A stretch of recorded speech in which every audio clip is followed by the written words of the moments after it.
Hello, and welcome to this British Council video. My name's Aidan, and in the video I'm going to give you some tips, hints and advice that you may find useful to think about before you link to the self-study packs themselves. During the video, I'm going to be asking you some questions, and there'll be a quiz at the end, which means you will find it useful to have a pen and paper to hand so that you can record your answers as we go. Basically, there are 5 key points to do with self-studying that I will talk about in the presentation. But they're points, as I said earlier, that you may want to take into account before you start to doing any studying by yourself. Let's have a look at the first point. What do you think this image of a dartboard refers to? I'll let you think about that for a couple of seconds and jot some ideas down on your piece of paper.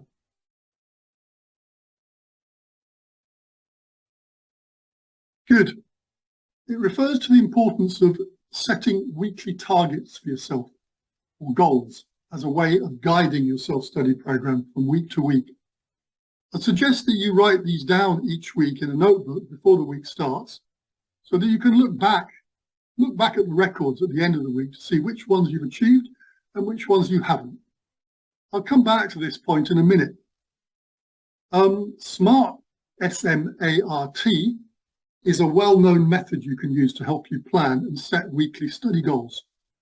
What is SMART and what do the letters stand for? The S in SMART stands for specific.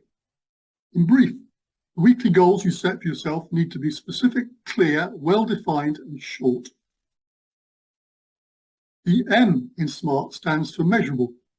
In other words, your weekly goals need to include the means you're going to use to measure what you aim to accomplish.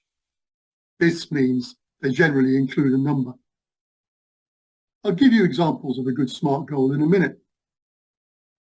SMART goals also need to be achievable so that you're able to see clear evidence of your progress on a weekly basis. This is obviously going to help you in terms of motivation. I would say do not try to set too big a goal, as big goals, which involve a lot of work, can lead to failure and demotivation. The R in SMART refers to goals needing to be realistic, relevant, and within your reach. A goal could be something like read a new text every day and make a record of 5 new words and example sentences. 5. SMART goals also need to be time-bound. E.g., by the end of Tuesday, I will have listened to 2 listening scripts and done 2 listening activities. At the end of the week, when you review your weekly goals, if there are any you didn't complete, it's a good idea to think why that happened so that you can avoid it with the next set of goals you set. Okay, let's move to point 2. Again, what do you think these 2 photos refer to in terms of planning for self-study? I'll give you a couple of seconds to think about that.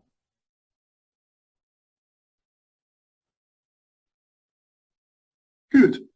They refer to a workspace or the place where you will study for your IELTS tests.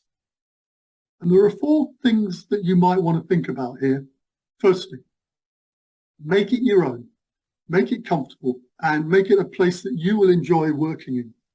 Personally, I like a workspace filled with plants and greenery, and I know other people may prefer pictures to that. Secondly, plan it to be somewhere separate from the space that you use to socialize or mingle with others.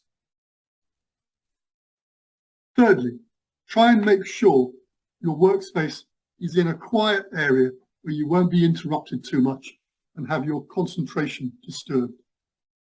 And you also, fourthly, need to make sure that your workspace has enough space to store all of your IELTS practice materials safely.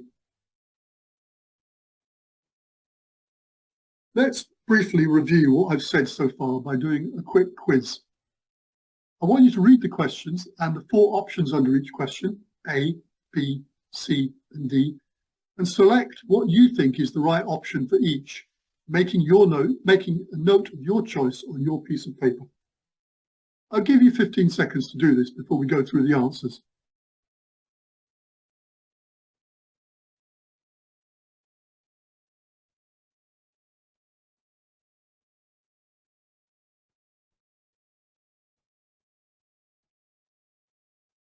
Okay, let's have a look at each one.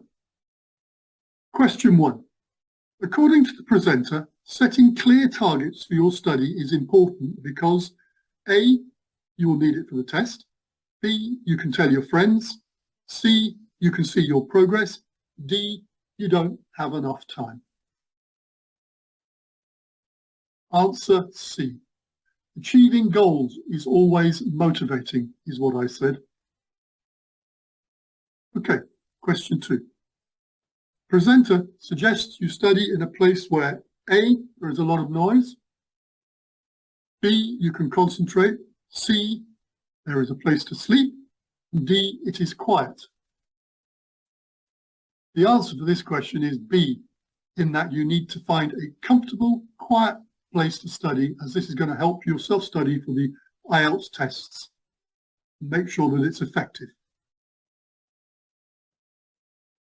Okay, let's have a look at point number 3. What do you think this image of a clock refers to? I'll give you a few seconds to think about that.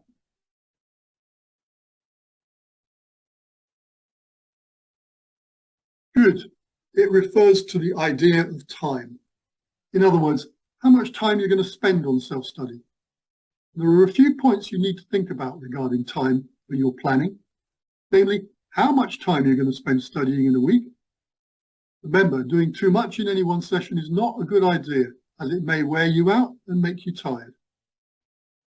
Secondly, when are you going to study during the day or the week? This is something you really need to think about. Personally, I'm a morning person, so that's when I like to study. But I know many others prefer to work in the afternoon or evening. Thirdly, you need to think about how you're going to fit your study time around the people you are living with. And fourthly, you need to choose a time that doesn't conflict with work commitments you may have. I would suggest that doing a little study every day is probably the best thing to plan for. Okay, let's move to point number 4. What do you think these people are doing in the field? What do you think the photo refers to? I'll give you a few seconds to think. Good. It refers to the need to plan to get some support from others around you while you're studying. You need to remember that learning by yourself can be very lonely, and support groups can be a big help. You might want to seek out others who are studying for their IELTS test and join up with them either locally or via social media channels like WhatsApp or Facebook. One really useful place you can go to for support is the official IELTS Facebook group. You'll see a link to this on the final slide of this presentation. Also, remember your family and friends will also be able to listen to you when needed. They will always help. Now we come to point 5, the final point in this presentation. What do you think 3 pictures of a TV, someone practicing yoga, and a nice drink refer to in terms of supporting the self-study process?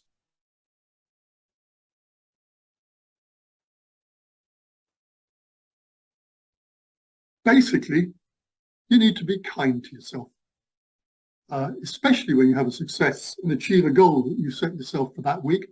Remember to stop and enjoy, if possible, with a coffee, a short break, good TV program, or a piece of chocolate. Remember, short breaks always help you to recharge. Well, thank you. That's the 5 points covered. We will end this video with you completing a summary quiz of the points I've made. What I'd like you to do is complete the summary on your piece of paper by filling gaps 1 to 7 using one word only for each gap. I'll give you a minute before we look at the answers.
Okay, let's have a look at the answers to this summary quiz.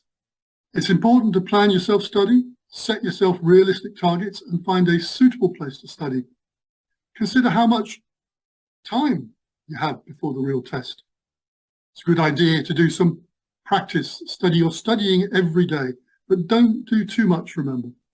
It can be quite lonely studying on your own.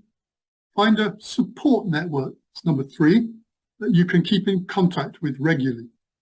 This can be your friends or an online group like the official IELTS Facebook group. Don't forget to be kind to yourself. Give yourself a little treat when you achieve one of the goals you've set. This can be something as simple as watching your favorite TV program or having a special cup of coffee. Well, thank you. That's the end of the video. Thank you for watching, and I hope you find it useful as you start working with the self-study packs for listening, reading, writing, and speaking. That's the order of the exam, but remember you don't need to study them in that order and can pick and choose what you want and where to start or end. Anyway, good luck with your planning and good luck with your IELTS practice.